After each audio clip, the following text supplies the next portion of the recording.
Hi there, and welcome to Don't Let Behavior Get Under Your Skin, Responding to Behavior Advanced. In this training, we're going to have an opportunity to turn and talk about four different scenarios and a one that you create or share out from your own experience.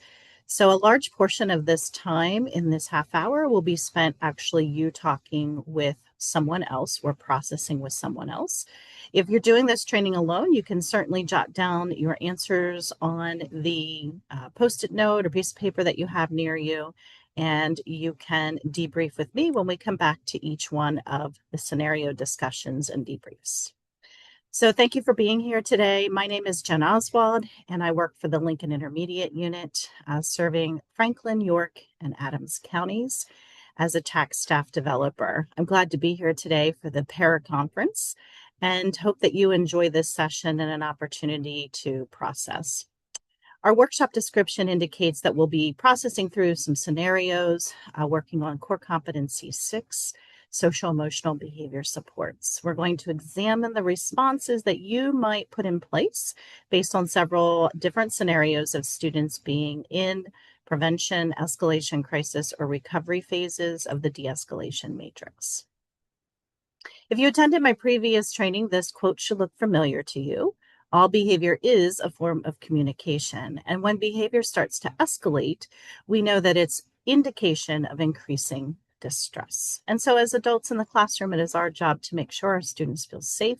It is our job to check in and see how they're doing. And most importantly, it's our job to create a really safe environment through preventative strategies so that when students do begin to escalate, they know that they already have a trusting relationship with us, and we can turn it around before it escalates into a crisis situation. I'd like you to just take a minute to read this quote.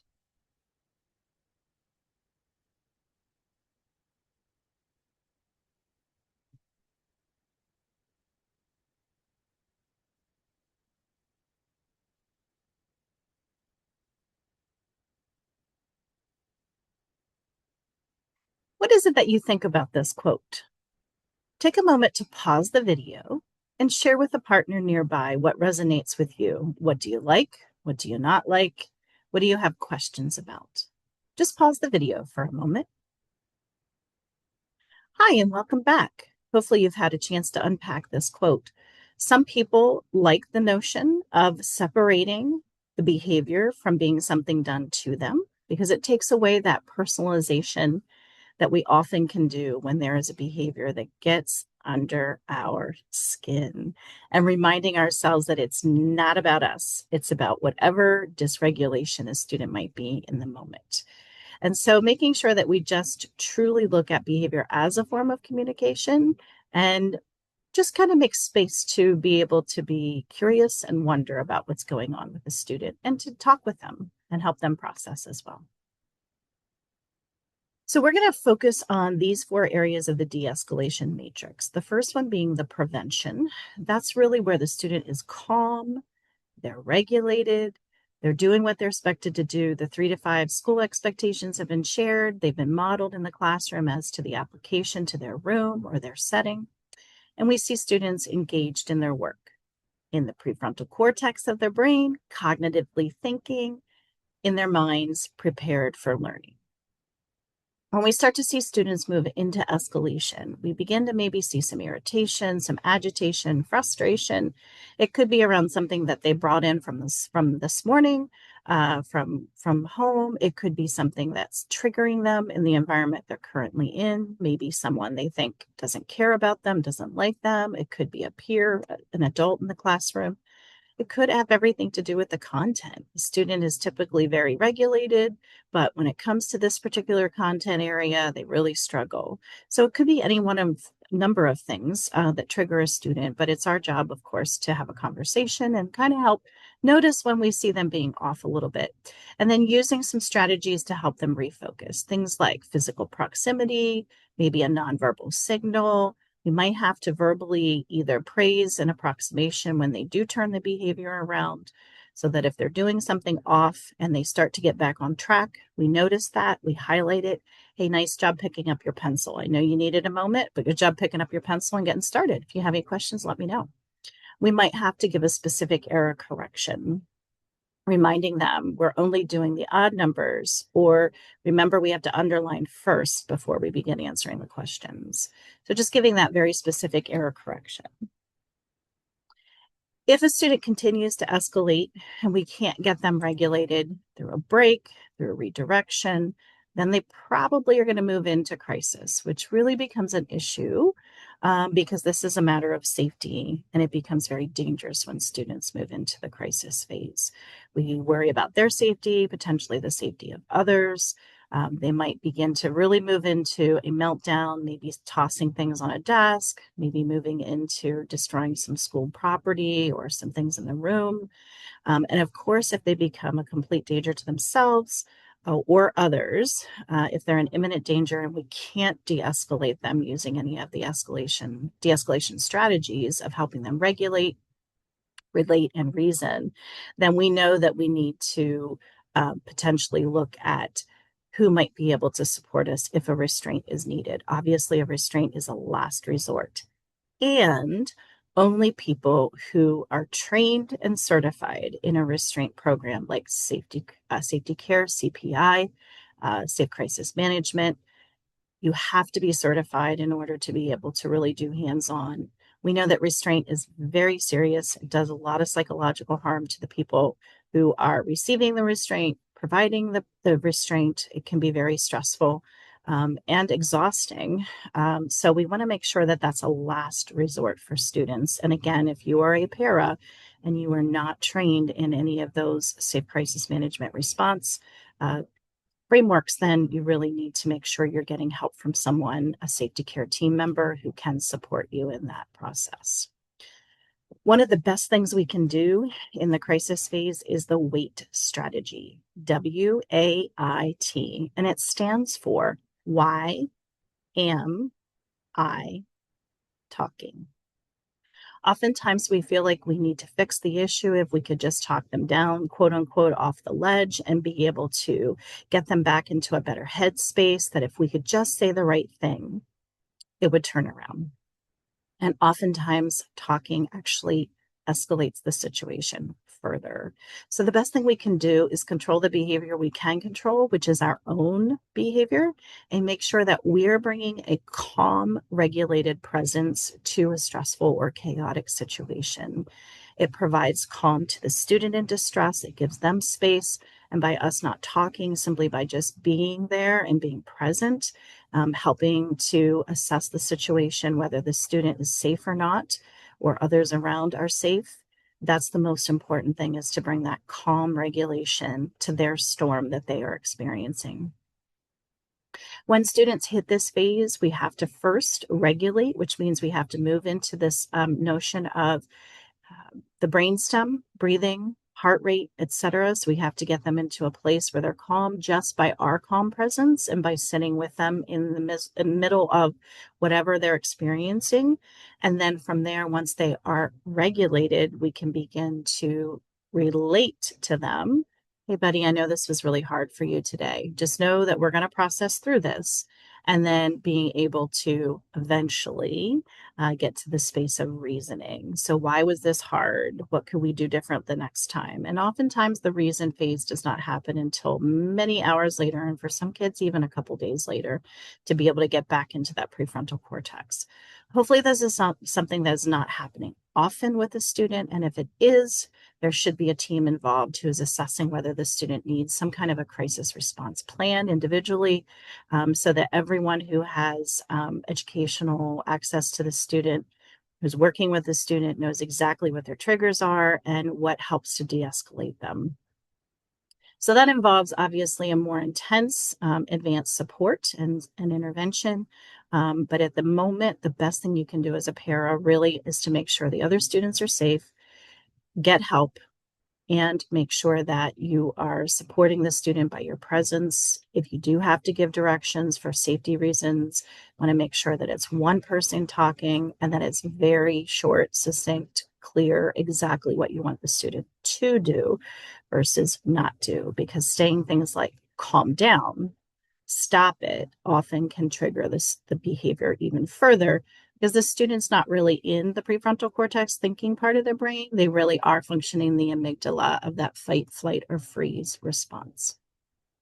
Once the student is regulated, then we can move into the recovery and restoration. Obviously, when a situation like this happens, there are so many people that are impacted. It's worrisome for classmates to see a student in distress. It's worrisome for adults to see students in distress. It's difficult for families to get that phone call about their student being in distress. And of course, it is extremely difficult for the student who's in distress, and especially if they had to be restrained in any way. It's really hard when psychologically you are moving very, very fast and forward in your brain, and sometimes actually not forward, but just fast and furious. And physically, you can't move with that same level of intensity because of restraint. And obviously, that's only used if there's a safety issue. So once a student is out of that situation, we do have to go back and repair the harm. We have to discuss and unpack and debrief. Otherwise, students go on feeling a lot of feels and not being able to process them, especially the kiddos who may have witnessed it and been on the outskirts of the situation and maybe even feel a sense of fear or safety being in question. So it's really important for the adults to be able to process it with the individual student or students, and then also with those who were impacted simply by being bystanders. And of course, there's always debriefing that happens with the team if there was a restraint involved or anyone who's processing the situation, and parent communication as well. So we want to make sure that the harm that maybe has occurred in the situation of a crisis behavior, we want to make sure that's repaired. And so we have to do that through some questioning. We have to do that through some instruction about what to do next time, how we're going to handle it differently next time, giving the student strategies, having them practice those strategies while they're regulated. It's not a conversation we want to have when they're in a crisis mode. And then making sure that we can reintegrate them back into the classroom. So if a student just needed maybe a minor space and time away, it wasn't a full crisis, but just an escalation, that we were able to get the student out of the environment before they did move into crisis. When they come back into the classroom, making sure that they have something they can return to that's independent work time, something quiet so that they can reintegrate without feeling like they have to come right back in, knowing everyone had been potentially staring at them, and then have to get right back into cognitive processing and social engagement with others. If there's a group activity or partner work happening, it might just be best to have the student come back individually and work and reintegrate. So once we've addressed everyone's feelings, because we know that students' behaviors and other students who are witnessing those behaviors need that time to unpack and feel safe and process it. And of course, each situation will be different. Sometimes we have to have the conversation without the student there because it might be triggering for the student. And sometimes the student needs to be there and be able to hear what other students have to say, and they need to, for their own sake, be able to apologize and process through it. So every situation could be handled differently. But the point is that we have to very much address that restoration. Otherwise, it prevents us from having a good, strong repair and a good, strong relationship moving forward. So we're going to just quickly practice before we move into our scenarios. I'm going to give you 4 scenarios. They are the same as the beginner scenarios if you did attend that training. But I'm going to ask you just to decide if this is P, prevention, E, escalation, C, crisis, or R, an example of repairing the harm. So our first sample is the teacher shares a parent survey with you regarding the students with which you are working, with whom you are working. And so you know ahead of time the things that they like, the things they don't like, the things that make them tick. What is this an example of? If you said prevention, you are correct. So this is where we're really building that relationship and getting to know what makes a student tick, so that when we are in a situation of having to regulate, relate, and reason, we have what we need to information-wise to relate with the student. All right, our second example, teacher, para, student. All 3 are having a conference once the student is re-regulated, and they discuss what happened and the impact on each person. Which phase do you think this behavior is in? If you said repairing the harm and restoration, you are correct. So this is after a student has been dysregulated, escalated, potentially crisis, maybe, maybe not, but they're re-regulated and we're able to discuss what happened and the impact on each person and repair that harm so that we can have a good lasting relationship. Our third example. Para in small group decides to use planned ignoring as a strategy for tapping because the student is seeking connection or attention. And instead, the teacher hands the student a fidget to use for the movement instead. When the student uses it, the teacher reinforces, and the para as well, what the student did well in using the fidget rather than tapping and distracting other students. What phase or phases do you think this behavior is in? If you said escalation and prevention, you would be correct. There's a little bit of escalation and agitation that might be happening with the tapping, and it might actually be escalating some of our other students as well, just kind of getting them at that very mild level of escalation where there's just irritation and frustration. However, the para and teacher do a great job reinforcing, and the para does a great job giving the student a fidget instead of the tapping, which is distracting to other students, and then reinforcing that they did a good job using the fidget instead. So both of those phases kind of overlapped. Here's our next scenario. A student begins to toss items on a desk and then moves towards a table to do the same. The para asks the other students to move to the front of the classroom away from the situation while the other student who's in distress continues to toss things off of the table. What phase is this behavior? If you've said crisis, you are correct. The student is dysregulated and physically moving into throwing and tossing things, and the para did the right thing in making sure the other students were safe, and potentially the next step might be to go and ask for some help. All right, let's move forward. And just a reminder of some of the behavior strategies that we talked about before we apply these in our scenarios. We talked about this notion of physical proximity, direct eye contact, and nonverbal. These are things that we can do without really interacting with any verbal conversation, just closeness or using nonverbal to get a student to reevaluate their choices and to make a positive choice. The next area is praising the appropriate behavior in others. I like how I'm noticing that so-and-so has their book open to page 7. We can actually change behavior by 80% simply by acknowledging the behaviors we do expect and we see in other students. Also praising the approximations. Maybe the student doesn't have their book open to page 80, but they do have their book out of their desk. I like how you're getting your book out. Nice job. And moving right on. We might have to redirect. Please put the book back on your desk, stating what I do want them to do. And a specific error correction. I'm noticing that you have your book out, but you don't have your book open to page 80. I need you to get your book open to page 80. We also know that we can use strategies like reteach, providing choice. Choice is huge. Would you like to do the odd numbers or the even numbers? As long as content-wise they're similar, doesn't really matter as long as they do the work that's asked. And then in terms of if the student does move into crisis, we can't get them out of escalation using some of these continuum of consequences, and we see a student moving into crisis, we have to, of course, do what we talked about earlier, which is to give them space, make sure everyone is safe, ask for help, and restraint only as a last resort if a student is harmed to self or others without being able to de-escalate.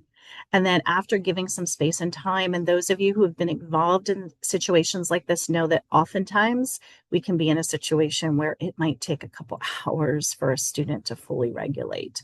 And before we can start to relate and reason, we need to make sure they have space to regulate. So bringing our calm to their storm. And then again, as we talked about, having that restorative conversation to make sure that students understand the impact of their actions. So what we're going to do next is we're going to unpack a few scenarios. And so I'm going to ask you to just take a moment to pause the video, and I'm going to ask you to read through the scenario and then answer 2 questions. What phase is the student in, similar to the practice we had just done in Classify in the previous slide? And then also, how might you handle this scenario? scenario. And the notion of this is for you to have time to talk with a partner, or maybe a fellow para, maybe your teacher that you serve them in the classroom with, but just to have a conversation and process through it. There's never necessarily a right or wrong answer, because every situation, there will be questions probably that you ask, wondering about certain things about students that aren't in this scenario that you have to infer, or that you would want to find out more about if it was a real scenario. But just do the best you can to be able to process through these two questions. And we're going to do that for several scenarios, and we'll debrief them when we come back. So at this time, I'm going to ask you to just pause the video and discuss scenario 1. I'll see you back in a minute. Hi, and welcome back from scenario 1. In this session, you learned about, in this scenario rather, you learned about how the student used his pencil with pressure to break the point so he didn't have to do the assessment. We know that he tossed it on the floor. We know that he was definitely dysregulated and upset, whether it was the assessment itself and content, or whether it was potentially something that had happened that had nothing to do with the assessment. We don't exactly know in this scenario. But what we do know is the student is really in the escalation phase. They're dysregulated and they need a little help co-regulating. They need some space and time. They need to relate and reason with you after they're regulated.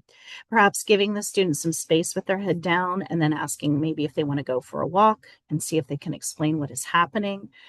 In the future, of course, we would want to consider whether we want to really give that verbal demand across the room.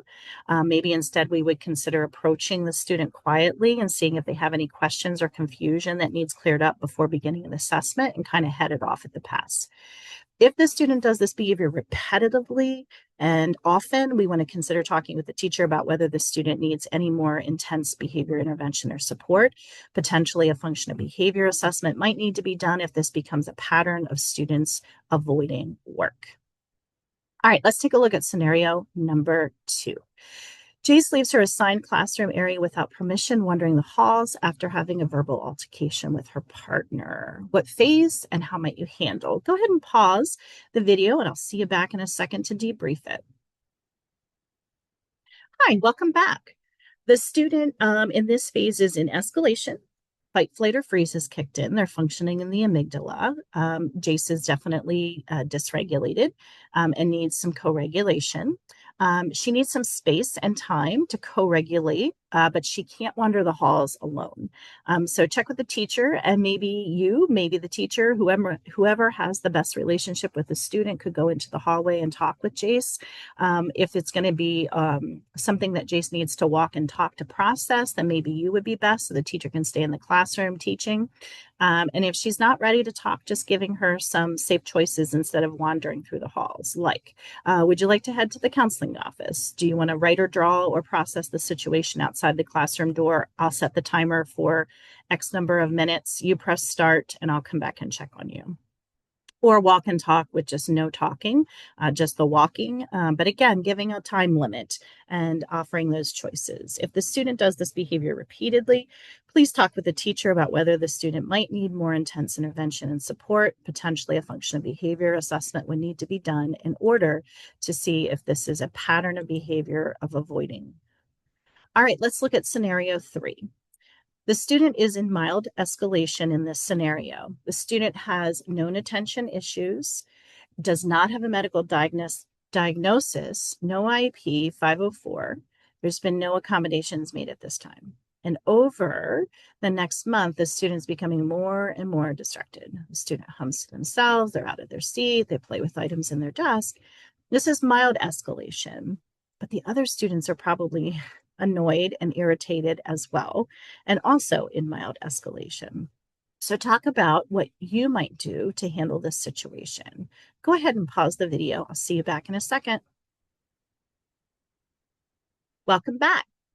So in this situation, the student may respond perhaps to a nonverbal cue, or they may actually need a direct error correction, coupled with some praising of the approximation when they do the desired behavior that we want to see. If the student does this repeatedly, please talk with the teacher about whether the student might need some additional support and help. All right, this is scenario number 4 that we're going to process. I'm going to give you a moment to read about Lewis and Evan and process through what happened here spilling out of the cafeteria. In your time, make sure that you talk about what phase you believe this student is in or students, and then also how you might handle this tricky scenario. Go ahead and pause, and we'll see you back. Hello and welcome back. If you got a chance to talk about Lewis and Evan, they are both in behavior crisis. The crowd is also in escalation, and we're hoping that no one in the crowd moves into crisis and jumping in on the fight as well. Assuming that you as the pair are not trained in any safety care, CPI, or safe crisis management, you would want to consider giving directions to the remaining students who are not escalated fully, but mildly, to put their phones away, move away from the situation, and maybe ask a student to go ask for help from other adults. You would want to give a verbal, firm, and calm redirection to the students who are in the altercation. And again, since you do have no crisis management training, assuming that assumption, you would not want to physically intervene with the fight, but definitely get help to support you. You would want to talk with the principal about what you witnessed. The students may need a serious behavior intervention or support, or they might need some restorative practices after the two of them are regulated to be able to repair the harm done through the bullying and physical altercation. Next is your turn. I want you to think about a scenario where you've dealt with some behaviors that may have moved through those phases of the de-escalation matrix, and share out with a partner and consider what phase the students were in after you tell them what happened. And then also tell your partner, what do you think you did well in responding to the situation, and what might you do a little differently the next time? So I invite you, if you feel comfortable, to share this. If you don't, that's fine too. Go ahead and pause the video, and we'll see you back here in just a moment. Hi, and welcome back. So if we return to our outcome and we think about what we were focusing on in this session, we were talking about examining our response to students with disabilities and students without as well in their behavior, and how that behavior looks in the prevention, escalation, crisis, and recovery phases. So leaving this session, what is a takeaway? If you would turn and share with a partner something that you learned. And if you're not working with a partner, just thinking in your mind, just take a moment. What is a takeaway that you have, an aha from this session? Thanks for joining me today as we unpack several behavior scenarios through the de-escalation matrix. And I hope you have a great rest of your day. Take care now.